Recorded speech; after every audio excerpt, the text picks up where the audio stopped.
नमस्कार नहीं welcome you all to study IQ. मैं हूं प्रशांत धवन। नाउ जो ये वर्ड है ना डिक्टेटर, आज के समय दुनिया भर का मीडिया इसको कवर कर रहा है। यहां पे आप देख पाएंगे आर्टिकल, इजराइल ने ऑफिशियली टर्की के प्रेसिडेंट एर्दोआन को यह कहा है कि आप अब एक डिक्टेटर बन चुके हैं। और ये इजराइल ने कहा है एक ट्रेड बैन के बाद।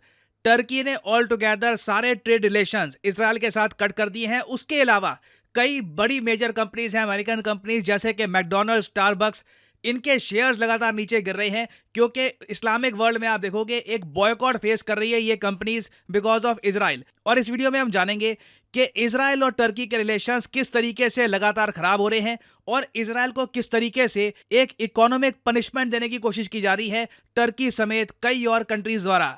नाउ यहाँ पे आप देख पाएंगे एशिया का मैप और ये है हमारा प्यारा भारत। और इंडिया से अगर हम वेस्ट को जाएं तो यहाँ पे आपको दिखेगा टर्की और यहाँ पे है इजराइल। जानता हूँ टर्की ने अपना नाम ऑफिशियली चेंज करके तुर्की कर दिया है, मगर मैं हर बार तुर्की नहीं बोलने वाला इस वीडियो में, मैं टर्की बोलूंगा। नाउ बहुत सारे इस्लामिक कंट्रीज हैं आज के समय जो इजराइल के साथ कोई भी डिप्लोमेटिक रिलेशंस बनाकर नहीं रखते। For example Pakistan, Saudi Arabia, उसके अलावा ईरान है, इवन बांग्लादेश को आप देख लीजिए। ये सारे कंट्रीज इजराइल को एज ए स्टेट नहीं मानते।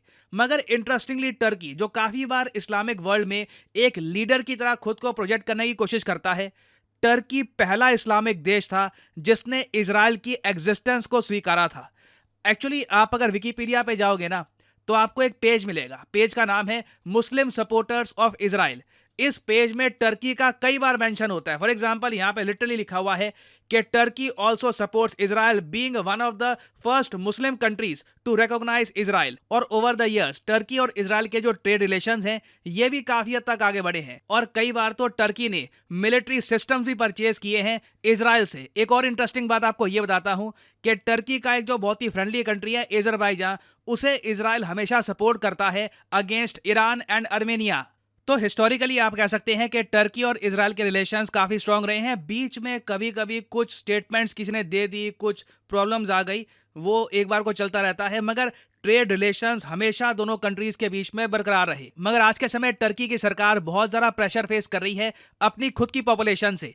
जो विजुअल्स आ रहे हैं गाजा से कि जिस तरीके से इजराइल निहत्थे लोगों को मार रहा है, और अभी तो यूएन ने भी ये कह दिया है कि रफा बॉर्डर पे कत्लेआम होने वाला है। इन्होंने यहां पर वर्ड यूज किया है स्लॉटर होगा, जब एक बार इजराइल ये जो रफा बॉर्डर है ना यहां पे अटैक करना शुरू करेगा। और पूरी दुनिया इंक्लूडिंग यूएस, यूरोपियन यूनियन, सब लोग इजराइल को ये कह रहे हैं कि प्लीज रफा बॉर्डर पे कोई बड़ा अटैक मत कर देना। यहां पर बहुत सारे इंजर्ड लोग हैं, सिविलियंस भी हैं, मगर लगता नहीं है कि इजराइल रुकने वाला है। तो टर्की ने इसके रिस्पॉन्स में ये कहा है कि जो इजराइल आज के समय कर रहा है ये ह्यूमैनिटी के अगेंस्ट है, इंसानियत के अगेंस्ट है। टर्की ने सारे ट्रेड रिलेशंस इजराइल के साथ कट कर दिए हैं। कहा है कि बिल्कुल भी हम कोई भी ट्रेड नहीं करेंगे इजराइल के साथ।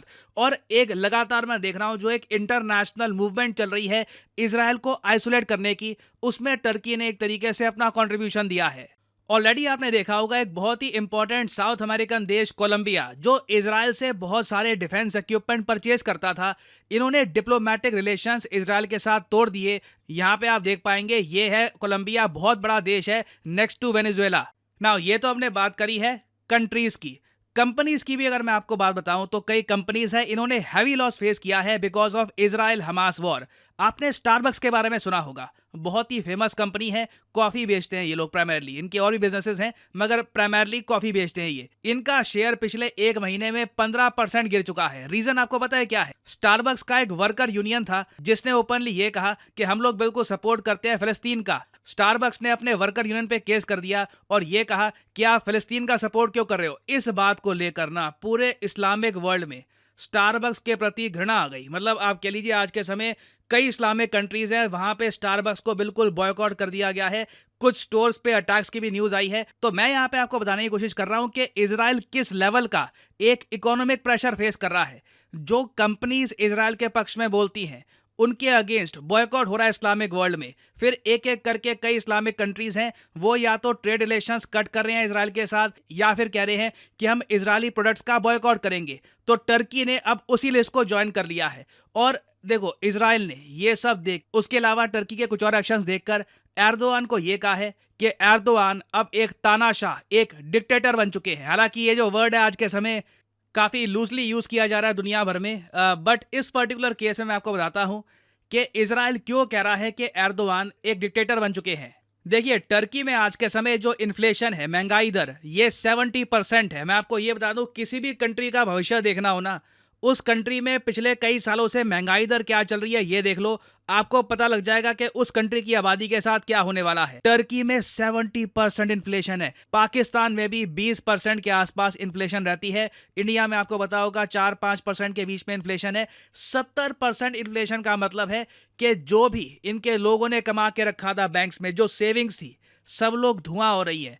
आप इसके बारे में पढ़ोगे, इवन चाइनीज मीडिया में लिख रहा है कि stubborn inflation fuels poverty in Turkey. कई एस्टिमेट्स बता रहे हैं कि एक बड़ी आबादी है टर्की में, ये चुपचाप पॉवर्टी में जा चुकी है। बहुत ही जल्द टर्की की स्ट्रीट्स में हो सकता है कि आपको ऐसे जो सीन्स हैं ये कॉमन मिले। उसके अलावा जो टर्की की करेंसी है लीरा, उसका क्या हाल हुआ है वो आपको पता ही है। ये सब हुआ है एर्दोआन की बहुत ज्यादा खराब इकोनॉमिक पॉलिसीज की वजह से। एर्दोआन ने अपने विरोधियों को बिल्कुल पीछे कर दिया, किसी का ओपिनियन लिया नहीं और एक डिक्टेटर की तरह अपनी कंट्री की जो इकोनॉमी है इसको बिल्कुल डुबा दिया। अब इसके बाद देखो, इजराइल का यही कहना है कि इजराइल और टर्की के $7 बिलियन के ट्रेड टाइज थे। दोनों कंट्रीज को बेनिफिट होता था ट्रेड करके। अब टर्की एक ऐसा देश जहां पर 70% इन्फ्लेशन है। अगेन, मैं शब्दों में बता नहीं सकता आपको कि 70% इन्फ्लेशन एक आबादी को कितना बुरी तरीके से हिट करती होगी। तो एक ऐसा कंट्री जहां पर पॉवर्टी लगातार बढ़ रही है, वो कंट्री अब इजराइल के साथ ट्रेड रिलेशंस कट कर रहे हैं और बॉयकॉट की बात कर रहे हैं। तो इजराइल देखिए फ्रस्ट्रेशन में आकर कह रहा है कि टर्की के एर्दोआन अब डिक्टेटर ही बन चुके हैं। इनको कोई परवाह नहीं है कि इनके लोगों के साथ क्या हो, ये बस अपनी इमेज चमकाना चाहते हैं इन दी इस्लामिक वर्ल्ड। नाउ यहाँ पे मैं जानना चाहूंगा आपका ओपिनियन। क्या आप मानते हैं कि टर्की के एर्दोआन जेन्युइनली एक डिक्टेटर ही बन चुके हैं, या फिर आप मानते हैं कि नहीं, इजराइल से आप एग्री नहीं करते? लिखिएगा इसके बारे में कमेंट सेक्शन में, मैं जानना चाहूंगा आपका ओपिनियन। और फाइनली यहाँ पे मैं आपसे क्वेश्चन पूछूंगा। 5 आइज ग्रुप आजकल काफी न्यूज में है। मैंने भी अपनी वीडियोस में आपको बताया है, इस ग्रुप के बारे में काफी बार बता चुका हूं। आपको बताना है कि इनमें से वो कौन सा देश है जो 5 आइज ग्रुप का पार्ट नहीं है। ये है यहाँ पे आपकी ऑप्शंस, कनाडा, यूके, न्यूजीलैंड या फिर इजराइल।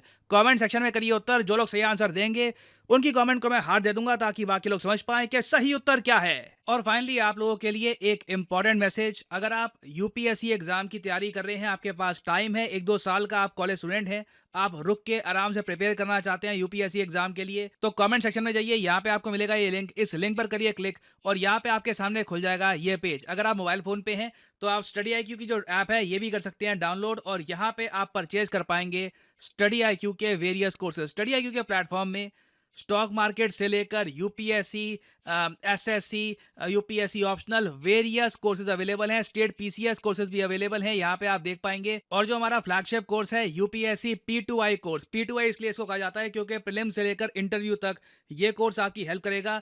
इसे आप परचेज कर सकते हैं यहाँ पर कोड PG10 लगाकर। नाउ यहाँ पे आपको और भी बहुत सारे कोड्स दिख रहे होंगे, सिविल और वेरियस और कोड्स हैं। नाउ इन कोड्स को आप अगर यूज करते हैं तो आपको मैक्सिमम डिस्काउंट नहीं मिलेगा। अगर आप यूज करते हैं कोड PG10 तो आपको मिलेगा यहाँ पर maximum discount possible. So use the code PG10 and save money. By the way, इस कोर्स में आपको 30 महीने की वैलिडिटी मिलती है, तो मतलब कि पर मंथ आप 1000 रुपए से भी कम पे कर रहे होंगे for your UPSC preparation. So use the code PG10 and save money. इसी नोट के साथ ये है वीडियो का अंत। Thank you for listening and as always, may the gods watch over you.